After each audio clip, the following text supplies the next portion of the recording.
এই ভোটে বাংলাদেশের বহু কিছু পরিবর্তন হয়ে যাবে। এই জুলাই সনদে সবকটা রাজনৈতিক দল সই করেছে, স্বাক্ষর করেছে।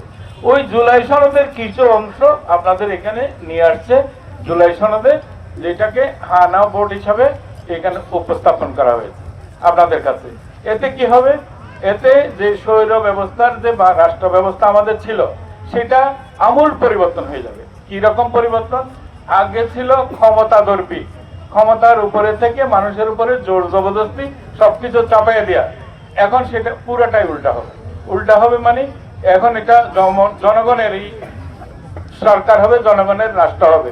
যেন জনগণের কিরকম, ওই যে আপনি প্রশ্ন করলেন, প্রশ্ন করার অধিকার আপনার থাকবে সেই রাষ্ট্রে এবং আপনাকে যথাযথ জবাব দেওয়ারও দায়বদ্ধতা থাকবে। যারা জবাব দিতে পারবে না তারা দূর হয়ে যাবে, তারা বাতিল হয়ে যাবে।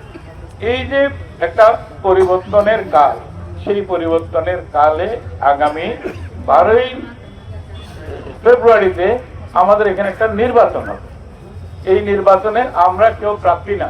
এই সরকারের সাথে আমরা যারা জড়িয়ে আছি, এখন এটা ব্যবস্থাপনার সাথে যুক্ত আছি, এই সরকারে আমরা কেউ প্রার্থী না। আমরা এখানে কেউ নির্বাচনে দাঁড়াচ্ছি না।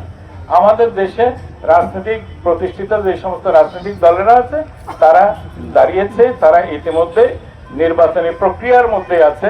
আগামী 20 তারিখে তাদের যখন মার্কা বিলি বন্টন হয়ে যাবে তখন তারা প্রচারের জন্য আপনাদের দরজায় দরজায় আসবে।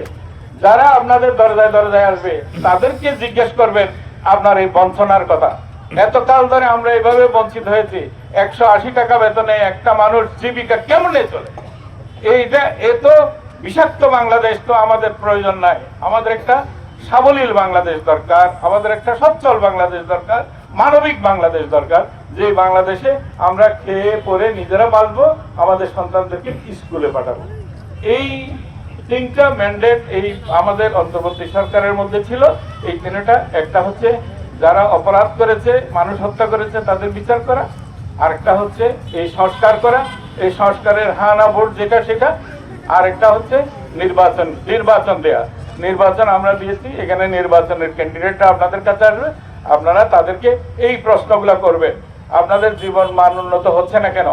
আপনারা আরো ভালো ব্যবস্থায় আপনাদের সন্তানদের পড়াইতে পারছেন না কেন? চিকিৎসা পাচ্ছেন না কেন? ভালো করে পেট পুরে খাইতে পারছেন না কেন? আপনারা কেন সচ্ছলভাবে জীবন যাপন করতে পারছেন না? সেই সমস্ত প্রশ্নগুলো তাদেরকে করবেন। তাদেরকে করার এই যে অধিকারটা আপনি অর্জন করলেন, সেটার জন্য ওই লোকগুলা জীবন দিয়েছে। এইটাই হলো 24-এর গণ অভ্যুত্থানের ফসল। এই ফসলটা আপনারাই গড়ে তুলবেন, আপনারা ঐক্যবদ্ধ থাকবেন। হ্যাঁ, যার যার ভিন্ন মত যেরকম আছে, আপনারা দল করেন, মত করেন, আপনারা আপনাদের পছন্দের মতো প্রার্থীকে ভোট দেবেন। সেই ব্যাপারে আমাদের অন্তর্বর্তী সরকারের কোনো বক্তব্য নাই। আপনারা আপনাদের পছন্দের প্রার্থীকে ভোট দেবেন, কিন্তু রাষ্ট্র পরিবর্তনের জন্য, তাদেরকে দায়বদ্ধ করার জন্য যে জুলাই সনদ তৈরি হয়েছে, এই জুলাই সনদে আপনারা হ্যাঁ ভোট দেবেন। তাহলে রাষ্ট্র আপনার হবে। আর কেউ বছরের পর বছর মানুষকে হত্যা করে, মানুষকে দমন করে, মানুষকে কথা বলতে না দিয়ে, মানুষকে বলতে না দিয়ে, মানুষকে বৈষম্য সৃষ্টি করে মানুষের এই রাষ্ট্র থেকে বঞ্চিত করতে পারবে না। এইটা নিজের রাষ্ট্র। আমরা বলছি যে ভোট দিয়ে রাষ্ট্রের চাবি নিজের হাতে নেন। এই যে নিজের হাতে নেওয়া, এবার যারা কারা প্রথম ভোট দিচ্ছেন, আপনাদের এখানে কারা প্রথম ভোট দেবে বলুন তো? হাত তোলেন তো।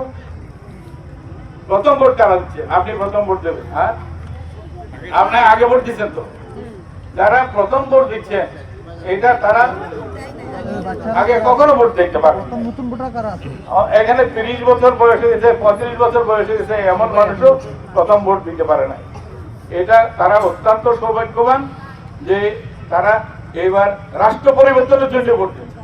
রাষ্ট্র মানে বাংলাদেশ রাষ্ট্র, বাংলাদেশ রাষ্ট্রের নীতি নির্ধারণী ভোট তারা প্রয়োগ করছেন। এবার এই ভোটে আগামী ভবিষ্যতে বাংলাদেশের বহু কিছু পরিবর্তন হয়ে যাবে।